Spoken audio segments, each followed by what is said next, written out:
warahmatullahi wabarakatuh. Di sini saya akan menjelaskan tentang mereview makalah jurnal yang berjudul tentang penerapan artificial intelligence pada bidang industri, bisnis, dan pendidikan.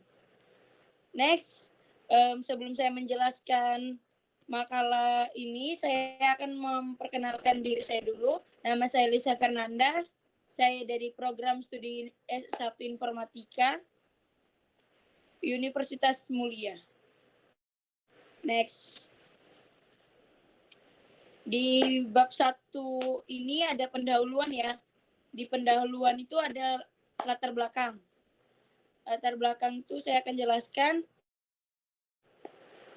Latar belakang adalah perkembangan teknologi yang semakin pesat membuat semua fasilitas hampir memerlukan kecerdasan buatan untuk merancang sistem yang efektif dan efisien. Semua perangkat komputer dan elektronika menjadi lebih cerdas dengan bantuan teknologi AI, sehingga mempermudah juga kehidupan manusia dalam aktivitas sehari-hari termasuk pada proses bisnis. Kecerdasan buatan sudah dimulai pada tahun 1956. Pakar komputer, pakar dan peneliti dari disiplin ilmu dari berbagai akademi, industri, serta berbagai kalangan berkumpul di Dartmouth College membahas potensi komputer dalam rangka menirukan atau mensimulasi kepandaian manusia.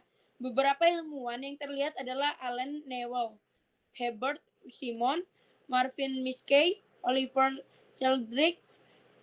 Pada workshop ini memang tidak ada terobosan baru, namun konferensi tersebut masih dianggap sebagai milestone karena para pionir terpenting perkembangan AI saat itu bertemu dan mendirikan ilmu artificial intelligence Russell dan Norvig 2012.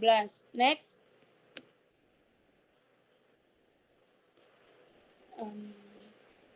Di bab 2 ada pembahasan. Sebelum masuk ke pembahasan itu, kita ada meneliti makalah itu ada 3 artikel jurnal penelitian. Jurnal penelitian yang pertama itu saya akan mereview artikel jurnal penelitian yang pertama, judulnya itu Implementasi Artificial Intelligence dalam Proses Industri Manufaktur Otomotif. Dan penulisnya Roy Mubarak, nama penerbitnya Jurnal Ilmu Komputer JIC Vol 3. Tahun jurnal diterbitkan atau dipublikasikan pada tahun 2020. Latar belakang penelitiannya, optimalisasi menjadi hal yang terpenting dalam suatu industri manufaktur otomotif.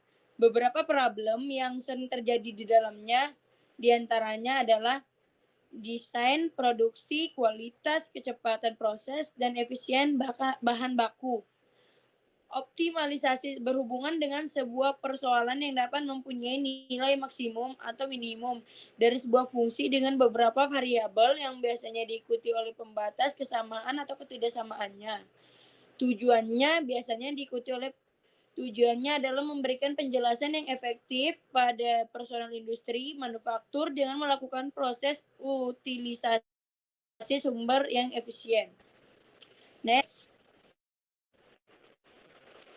Rumusan masalah penelitian. 1. Bagaimana peran artificial intelligence AI pada proses industri manufaktur otomotif? 2. Apa konsep dasar dari artificial intelligence AI yang dipakai dalam proses industri manufaktur otomotif? Next, tujuan penelitian. 1. Implementasi AI dalam proses industri manufaktur otomotif bermaksud untuk dapat melakukan pekerjaan-pekerjaan dalam pembuatan produk dalam dihasilkan produk sesuai dengan waktu yang direncanakan dan jumlah produksi yang tinggi dengan tanpa adanya pengawasan. Mesin dapat beroperasi 24 jam dan mampu mendeteksi mandiri terhadap apa yang dilakukan. 2. Penelitian ini bertujuan dengan adanya implementasi AI, permasalahan-permasalahan yang sering muncul dapat diatasi jadi AI dapat membantu tugas dari manusia. Next, metode penelitian. Metode penelitian yang digunakan adalah berupa studi literatur dari beberapa sumber. Ya, salah satunya ada review paper yang dicari dari Journal Google Search. Next, hasil dan pembahasan penelitian. 1. Deliver Artificial Intelligence Business Value Teknologi Artificial Intelligence AI akan semakin berkembang pada masa yang akan datang. Hal ini tercermin dari laporan Gartner berjudul Deliver Artificial Intelligence Business Value yang berisi pendapat dari berbagai CEO atau direktur. Next,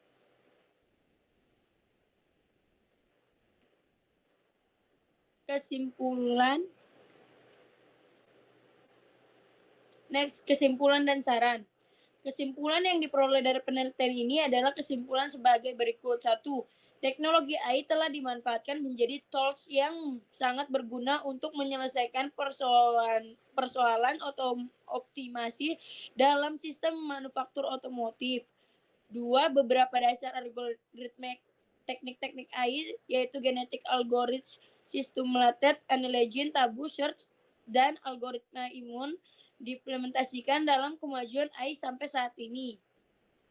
3. Aplikasi dan teknik-teknik tersebut sistem manufaktur akan menjadi lebih luas dan intelijen desain. Next. Saran. Kedepannya diharapkan pemanfaatan AI dapat juga diimplementasikan ke berbagai sektor seperti kedokteran, sistem penunjang keputusan, building, manajemen, dan lain sebagainya. Next.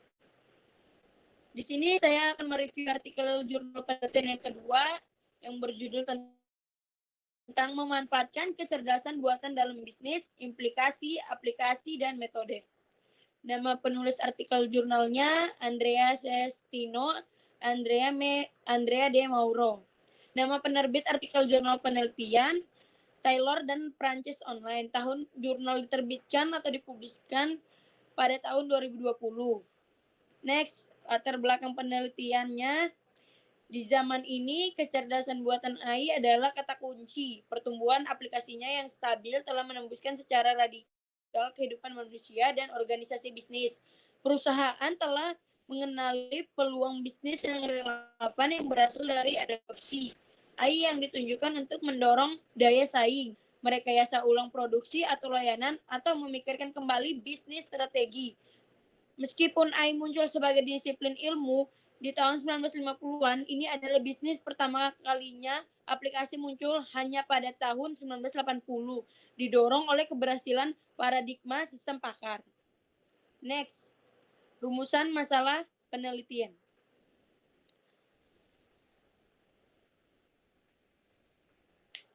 Makalah ini disusun sebagai berikut.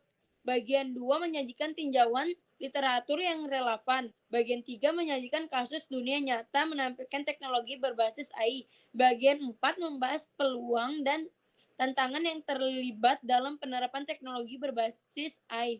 Dan mungkin cara untuk mempersiapkan aplikasi yang diperluas dari teknologi digital canggih di industri kesehatan.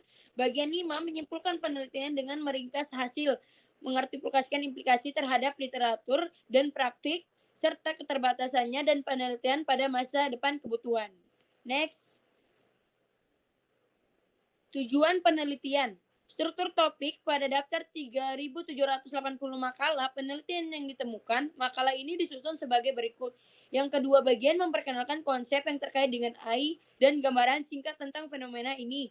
Bagian ketiga menjelaskan metodologi yang kami adopsi dalam penelitian ini, termasuk prosedur, pengembangan teks, dan pemodelan topik. Next, metode penelitian. Istilah-istilah seperti AI, Big Data, Machine Learning, dan data analistik ada di mana-mana di dunia akademis dan artikel bisnis yang berhubungan dengan data. Untuk mencegah kebingungan bagi pembaca, bagian saat ini mengenalkan masing-masing konsep ini dan menawarkan penjelasan struktur tentang bagaimana mereka berhubungan satu sama lain. Disiplin itu bisa didefinisikan sebagai satu set studi dan teknik berurusan dengan ilmu komputer dan aspek matematika, statik pemodelan, membawa implikasi ekonomi dan sosial yang signifikan, bertujuan untuk menciptakan sistem teknologi mampu memecahkan masalah dan melaksanakan tugas dan kewajiban biasanya dikaitkan dengan pikiran manusia. Konar 2018. Next.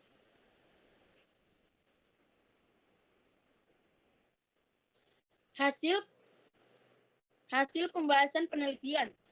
Kami menamai masing-masing dari 6 topik setelah konten konseptual esensial mereka. Daftar berikut: implikasi bisnis, implikasi manusia, aplikasi industri, aplikasi sosial, metode prediktif, metode pengakuan. Untuk mencapai tujuan kami, konten terkait dengan topik dianalisis lebih lanjut dengan mempertimbangkan total 3.780 kontribusi pada periode yang dipertimbangkan 2010 sampai dengan 2020 seperti yang ditunjukkan pada tabel 1. Kontribusi yang dipertimbangkan dikelompokkan berdasarkan 6 topik yang ditemukan. Next. Tabel kedua, matrik kolerasi antar topik R. Next. Kesimpulan dan saran. Perkembangan cepat aplikasi bisnis AI telah menyebabkan terciptanya pengetahuan yang tidak terorganisir masalah. Dalam makalah ini, kami mempresentasikan hasil tinjauan sistematis literatur yang menyediakan AI aktivitas bisnis selama 1 dekade penuh dari 2009 sampai 2019. Next. Yang ketiga, saya akan mereview artikel penelitian ketiga yang berjudul Media Pembelajaran dengan Kecerdasan Buatan dalam Pembelajaran Bahasa Inggris Generasi Z. Nama penulis artikel jurnal Nilut Putuning Septiarini Putri Astawa, Putu Trisna Hadi Permana. Nama penerbit artikel jurnal penelitian Jurnal Sains Sosio Humaniora volume 4 nomor 2 pada tahun diterbitkan atau dipublikasikan pada tahun 2020. Next, latar belakang penelitian. Generasi Z atau yang biasa juga disebut dengan generasi digital natif adalah generasi yang terlahir di antara tahun 1996 sampai dengan 2009 atau tepatnya saat telah tersedianya teknologi di kehidupan kita. Rastati 2018. Pada generasi Z juga disebut dengan generasi digital navitas karena kemampuan dan kesiapannya dalam menggunakan pangkat teknologi. Dashboard 2013 menyatakan bahwa generasi digital navis dalam menggunakan teknologi sama alaminya seperti bernafas. Guru harus mampu menjawab tantangan tersebut dengan cara mampu memahami dan menyediakan media pembelajaran berbasis teknologi agar sesuai dengan kebutuhan dan minat siswa generasi Z. Next.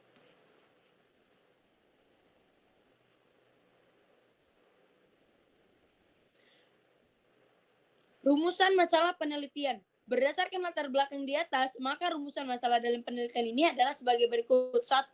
Bagaimana merancang sebuah purwarupa media pembelajaran berbasis kecerdasan buatan yang dapat memfasilitasi siswa dan belajar bahasa Inggris. 2. Bagaimana cara agar guru dapat mampu memahami dengan mudah serta dapat menyediakan media pembelajaran berbasis teknologi agar sesuai dengan kebutuhan dan minat siswa generasi Z. Next. Tujuan penelitian.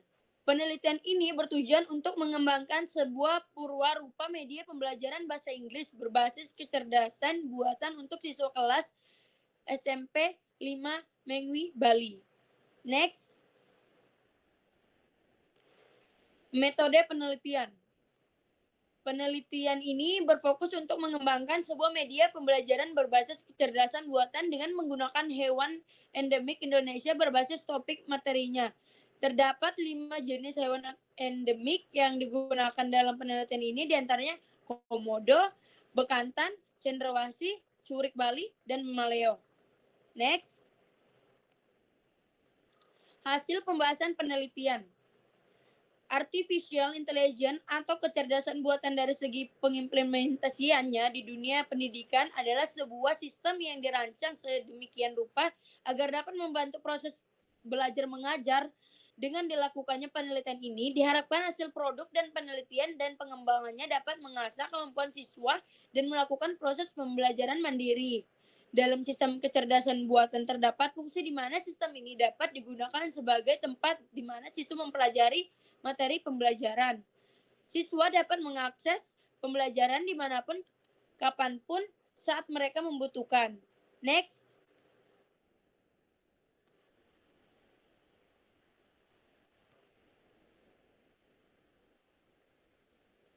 Di sini ada gambar satu yang menggambarkan bekantan. Dan next ada gambar kedua dan ketiga.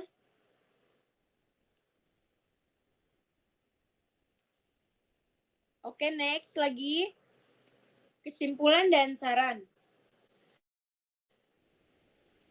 Penelitian ini menggunakan metode ADI yang dimana bertujuan untuk mengembangkan sebuah produk purwarupa media pembelajaran bahasa Inggris berbasis kecerdasan buatan untuk siswa melalui program diciptakan bernama dengan Alplupedia. Produk ini diharapkan mampu digunakan sebagai media pembelajaran berbasis kecerdasan buatan yang mengimplementasinya dapat memberikan informasi deskriptif hewan endemik Indonesia dengan menampilkan dua bahasa, yaitu bahasa Indonesia dan bahasa Inggris, baik dalam bentuk lisan maupun oral. Next, saran. Penelitian ini jauh dari kata sempurna dan butuh banyak perkembangan lain yang dapat dilanjutkan pada penelitian berikutnya. Sebab oleh terbatasnya waktu yang dimiliki oleh para peneliti, penelitian dilakukan hanya sampai dengan tahap pengembangan. Oleh karena itu, penelitian ini di masa yang akan datang dapat melanjutkan penelitian hingga tahapan evaluasi. Selanjutnya, oleh karena itu, keterbatasan waktu pula membuat informasi hewan endemik Indonesia yang jumlahnya sangat terbatas. Diharapkan penelitian selanjutnya dapat menambahkan jumlah hewan endemik Indonesia yang dapat dikreasi dengan menggunakan teknologi kecerdasan buatan. Next, bab ketiga ada penutup yang di dalamnya ada kesimpulan dan saran. Kesimpulannya jadi bisa disimpulkan penerapan artificial intelligence pada bidang industri bisnis, industri bisnis dan pendidikan sangatlah penting dan berguna bagi proses jalannya suatu usaha atau pekerjaan. Karena AI itu sendiri adalah suatu program komputasi yang dapat membuat mesin bekerja layaknya kecerdasan manusia, seperti mengambil keputusan, memecahkan masalah, dan melakukan prediksi. Implementasi AI dalam bidang bisnis, yaitu perusahaan telah mengenali peluang bisnis yang relevan yang berasal dari adopsi AI yang ditunjukkan untuk mendorong daya saing, merekayasa ulang produk atau layanan, serta memikirkan kembali strategis bisnis. Next, saran.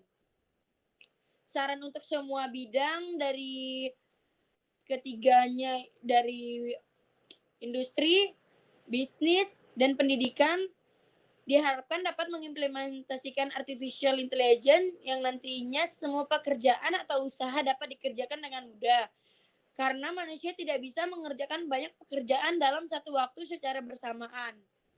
Oke, segitu aja presentasi saya untuk menganalisis sebuah jurnal ini.